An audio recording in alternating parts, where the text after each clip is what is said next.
to push back and counterattack in this war against police brutality. And so I've given this brochure that I have some here tonight that we will distribute. And again, you can go to BLF. B as in black, L as in lawyer, F as in for, blfjustice.org, which is my legal site, and newblackpanther.com. What are we going to be doing? What is this? I want this in the glove box of every black man and woman in America. I want this in your homes, in your backpacks. We have an application coming out for the iPhones and the cell phones that you will be able to pull it up on your phones and download and send in videos and get immediate instructions. So we are not caught slipping out here with these police. This is the first stage of a counterattack that I'm talking about, because when it comes to police brutality and police abuse, we cannot afford just a one-sided strategy. That's right. That's right. We cannot afford, yes, we must march. All right. Yes, we must demonstrate. Yes, we must litigate. And some say, maybe not me from this rostrum, but some say we have to obliterate. We have to have a holistic strategy to deal with this problem. But I'm going to make a first step, and the Panther Party is going to help. We're going to take this information and these brochures and push this in the community all over America. Amen. And we are going to start challenging the police on the streets when they're violating stop and frisk laws, when they're violating illegal searches of homes, of persons, of houses. And so I've taken a lot of time, and I really, really want y'all to study it. And not only do I want you to study it, I want you to embrace it. And then I want you to use it when you are stopped by the police. What am I talking about in here? I'm talking about ways, civil rights and your human rights. I talk about avoiding encounters with the police. I talk about Miranda and Miranda v. Arizona. What to not say to the police. Now they tell you from the beginning when you're detained or arrested, anything that you say can or will be used against you. So you knew that from the beginning before you start talking, that anything you say will be used against you. Never once did they say anything you say will be used for you. So what you doing running off at the mouth? That's right. Every time the police stop us,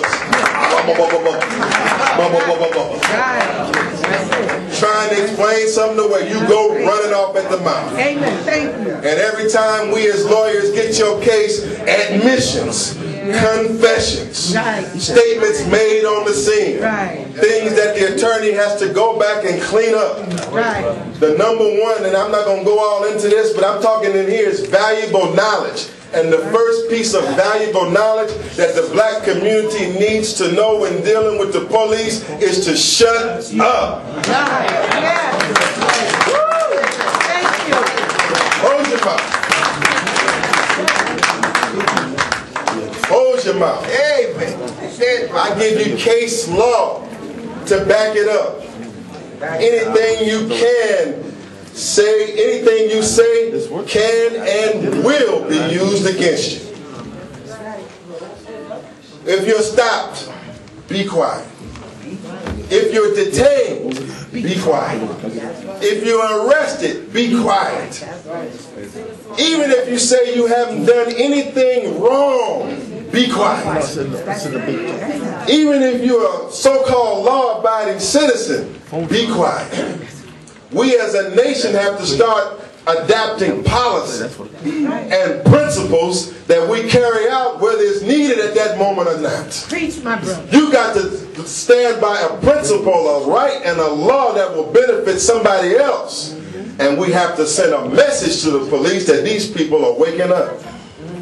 So I go in here and I talk to you about Miranda v. Arizona and how to be quiet and what to say and not to say. I talk to you here about taking notes and videotaping. And don't let the police tell you that you cannot videotape the police and use your iPhones and your cell phones, because it's already been decided and re-decided that not just the media have the right to videotape the police, but the people have the right to videotape the police at any time during the carrying out of their duties. And some of us are going to have to test this. Some of us are going to have to test this so we can come into more courts, as it has already come across federal court benches and federal court decisions. But I'm telling you here in 2013, this organization here that you've been waiting on to deal with the police, you've been waiting on them to help you with police brutality, is that right? Yes. Well, then they're going to get out on the streets and test it. Then this new Black Panther Party is going to be out here on the street testing this law and testing the police on all of that. And if they're not willing to do that, then they need to find another profession. Black power? Black power. But they are willing to do that. Couple more points. How should I conduct myself when stopped by the police? If I'm stopped by the police, do I have to talk? Do I have to show ID? No, sir. And I'll show you why you don't have to show ID and how you tell them you don't have to show ID. Stop and frisk, which is being abused by the New York City Police Department and many police departments across the country, randomly approaching black men with no reasonable suspicion, no investigation of a crime involved, just stopping the young men and frisking them and patting down their pockets. No! That's going to have to stop. And if there's any place that's going to stop, it's going to have to stop in New York City. Right here in New York.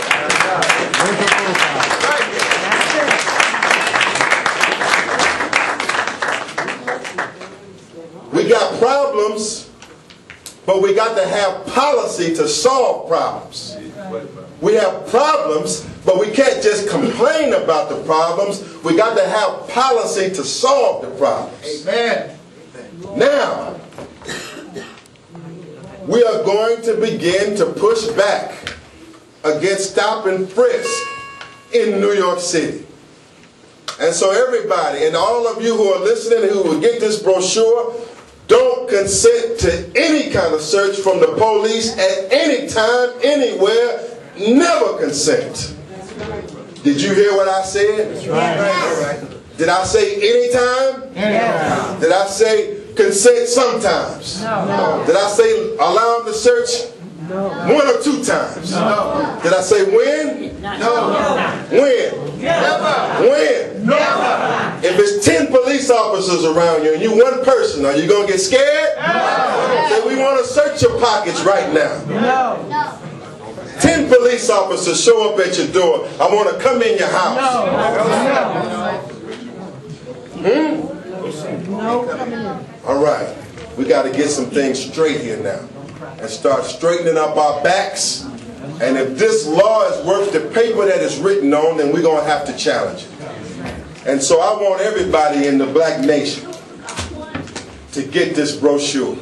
It's going to be in a brochure form. It's big like this now. I just got it out the printer, but I want it in your glove box. I want it in your homes. I want the application that the brilliant ones are working with us on now in the organization.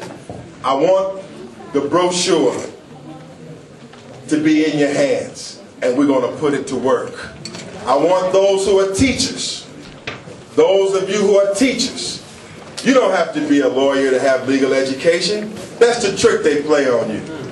They want to make it seem like Attorney Maddox or Attorney Shabazz or Attorney Roger Wareham and others of our greats, that they're the only ones who can know the law. We may have the degrees and the license, but we are not the only ones that can know the law. That's right. We're dedicated to making sure that you know the law. And so you take this pamphlet, this brochure, and you teach it. And teach it to our babies. Teach it in classes and spread it around, and you teach this law. And we want to spread this throughout the black nation. We need special rules as we're dealing with the police. We are not white people. And we are not given a break. And we are not treated fairly. And so black people got to have special advice. This is my first pamphlet. The next one I have coming out is called The Black Man's Guide to Child Support. Hello.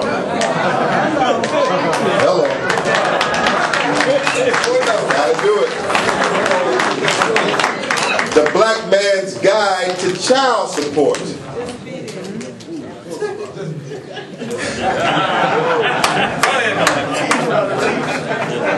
It's going to be deep. But you will appreciate it, black man. And black woman, you will appreciate it too. Amen. Amen. It's part of a book. Once these series of pamphlets are compiled, then by God's grace, I'll be able to come out with my first book. And it's called Black Laws for All Black People. Black laws for all black people.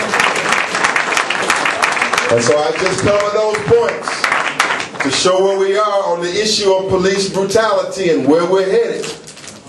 And we'll be fighting in the courtroom, fighting on the streets, and we are calling on the black community to give us support when we ask you to take your iPhones and your cameras and to organize a part of a united front against police brutality and police abuse. We must have a united front and fight from the courtroom to the streets and on all levels. And when I say all levels, I mean all levels. Down to the fulfillment of the exercising of your Second Amendment rights to self-defense. Just a couple more points and I'll open up. Look, dear sisters and brothers, if you happen to hear more about this organization that I founded when I came out of Howard University School of Law, called Black Lawyers for Justice. It's a group of attorneys that I'm organizing with around the country so that the black lawyer will be able to make their proper contribution, their proper input on the struggle. I say, where are the lawyers? Where is the National Bar Association? Where are the Black Lawyers United? I know we have great attorneys in this town. Roger Worm and Michael Warren and others. But collectively, where is the black lawyer in the liberation struggle? That's right. So don't get confused if you hear about Black Lawyers for Justice. It's just another fight on the battlefield from Malik Zulu Shabazz, on another battlefield, but it's all the same war.